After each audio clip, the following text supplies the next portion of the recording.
Today we'll be running through Necromancer's Tomb, a dungeon which is accessible at level 41. However, you may notice the footage I have is of a 44 plus full DPS group, meaning we clear this very quickly. Anyway, the first boss in NT is Trayzadius, a berserker-like boss, meaning it's very easy to be in a 1v1, sorry berserkers, but you may notice he has surrounding spikes to help aid him in this cause. And we must respect the spikes. Pulling the boss to the side where there are no spikes will reset the boss. In addition, there does not seem to be an aggro table because he just runs around on occasion as he pleases. While this is no problem for melee, range classes would do well in positioning themselves so the melee and tank can easily get back on the boss. So I'll let it play out from here.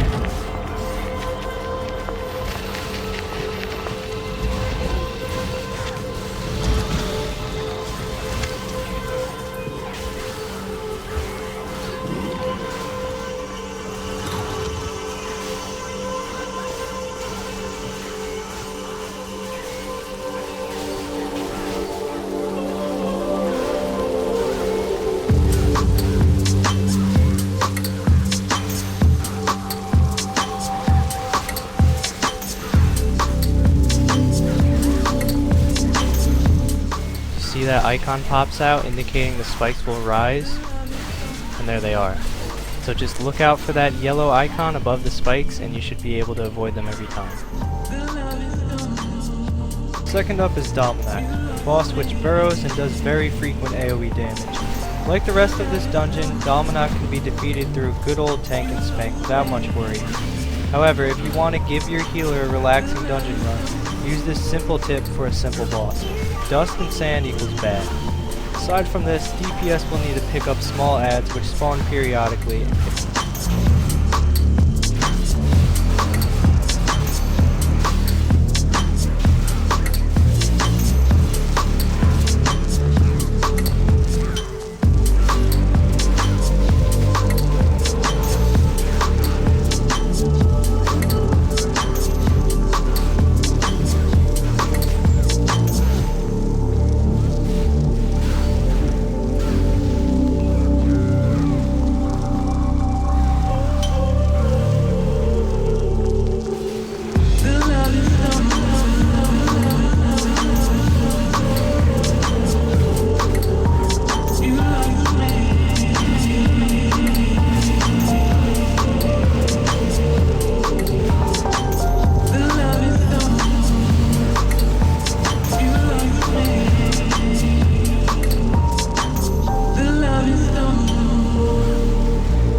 Third on our list is Mutated Kaidun. This boss will cleave in a large frontal arc with both his sword and shield. Aside from this, the boss leaps quite a bit. However, our high level group locked him down easily, so that may not be as apparent. Either way, be prepared to move when the boss is leaping, and avoid bright orange circles.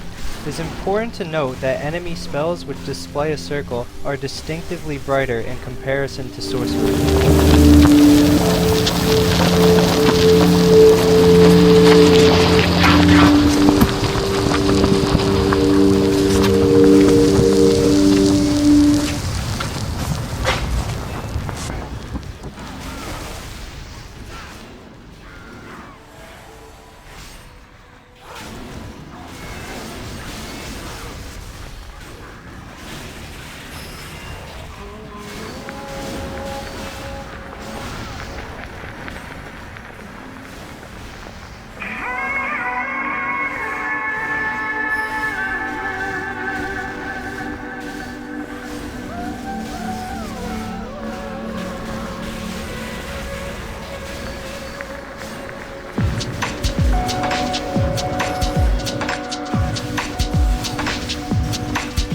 Here we get the boss stuck in a corner, and we lock him down from about 40% to 0 in this position.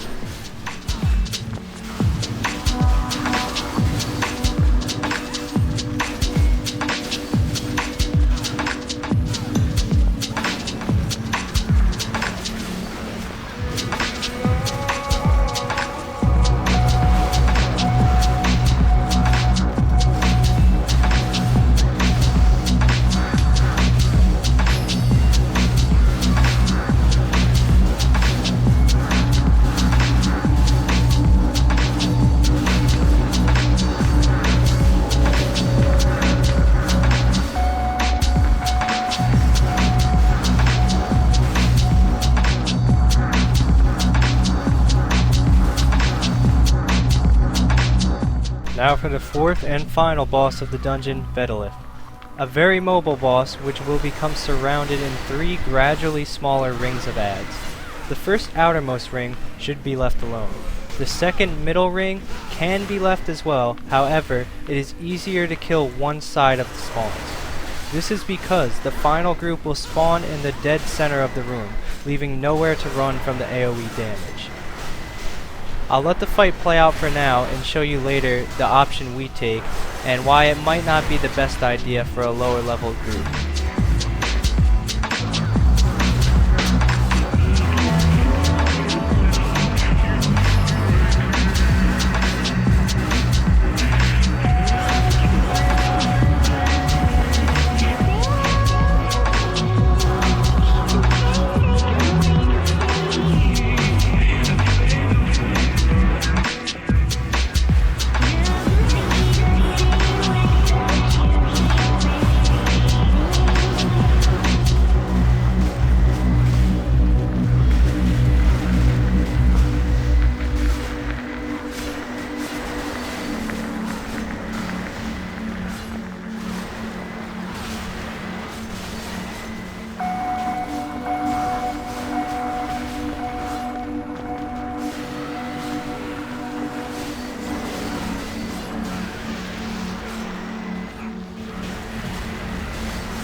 So now the last group of ads spawns directly on top of us because we chose not to kill any before. While we could handle the damage because of our levels, I even got pretty low and came close to dying. They're not out there watching.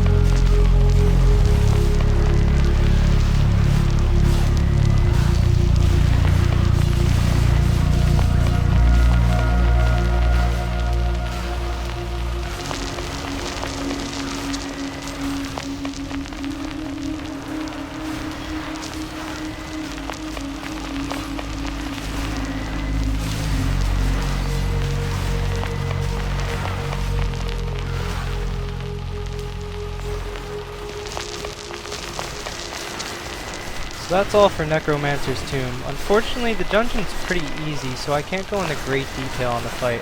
However, I'll have a new video coming out soon on the next instance, which is Sigil at Stringo. And the fights there are much more complex. Still not the hardest, but they introduce a lot more mechanics and they're a lot more fun to do and will have even more commentary than this one. So check back for that.